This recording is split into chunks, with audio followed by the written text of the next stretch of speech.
Gipakmusgan sa kapulisan sa Cagayan de Oro City ang pagbantay sa seguridad sa syudad. Ilabi na karong gipaubos kini sa enhanced community quarantine. Atong sayron ang detalye sa live report ni Ethel Ipanag. Ethel.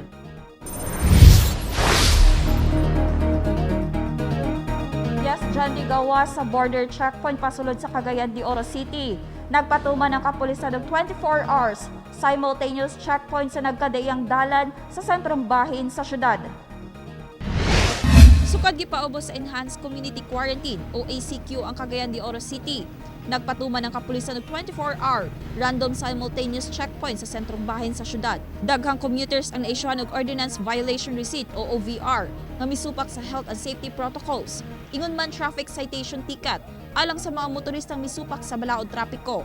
I-check sa atong mga security personnel ang travel is for og dunay mga essential purpose nga mosulod diri sa atong dakbayan o dunay mga necessary documents nga ilang i-present ngadto sa security personnel. Adunay 236 ang naisyuhan og OVR nga gilangkuban sa 35 nga misupak sa social distancing, 53 nga wala mag-face mask ug 148 walay dala nga barangay exit pass. Samtang 57 ka motorista ang nahatagan og citation ticket tungod walay mga dokumento sama sa ORCR ug lisensya. Mosunod na lang kaya wa may lain mahimo. Mo na magnay protocol karon.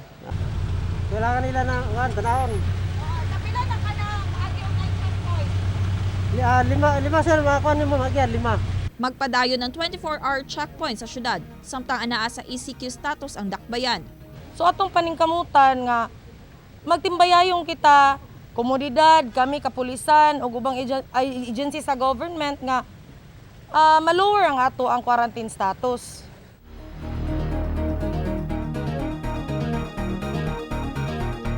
Diyan di pahimangno sa kapulisan nga andamon na daan ang ilang company ID o barangay exit pass.